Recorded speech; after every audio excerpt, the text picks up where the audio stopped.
குறள் 231. ஈதல் இசைபட வாழ்த்தல் அதுவல்ல தூதியமில்லை உயிர்க்கு. விளக்க உரை.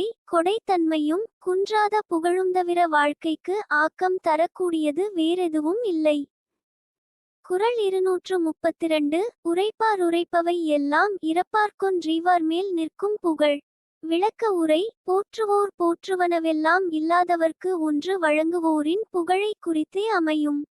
குறள் 233. ஒன்றா உலகத் துயர்ந்த புகழல்லாட் பொன்றாது நிற்பதொன்றில். விளக்க உரை. ஒப்பற்றதாகவும் அழிவில்லாததாகவும் இந்த உலகத்தில் நிலைத்திருப்பது புகழை தவிர வேறு எதுவுமே இல்லை. குறள் 234. நிலவரை நீள்புகழ் ஆற்றின் புலவரை போற்றாது புத்தேள் உலகு. விளக்க உரை. இனிவரும் புதிய உலகம் கூட இன்றைய உலகில் தன்னலம் துறந்து புகழ் ஈட்டிய பெருமக்களை விடுத்து அறிவாற்றல் உடையவரை மட்டும் போற்றிக் கொண்டிராது. குறள் 235. நத்தம்போல் கேடும் உளதாகுஞ் சாக்காடும் வித்தகர் கல்லால் அரிது.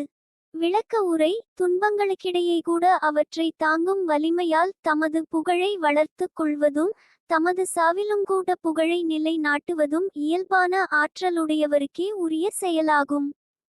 குறள் 236. தோன்றின் புகழோடு தோன்றுக அக்திலார் தோன்றலின் தோன்றாமை நன்று. விளக்க உரை. எந்த துறையில் ஈடுபட்டாலும் அதில் புகழுடன் விளங்க வேண்டும். இயலாதவர்கள் அந்த துறையில் ஈடுபடாமல் இருப்பதே நல்லது. குறள் 237. புகழ்பட வாழாதார் தன்னோவார் தம்மை இகழ்வாரை நோவத் தெவன்.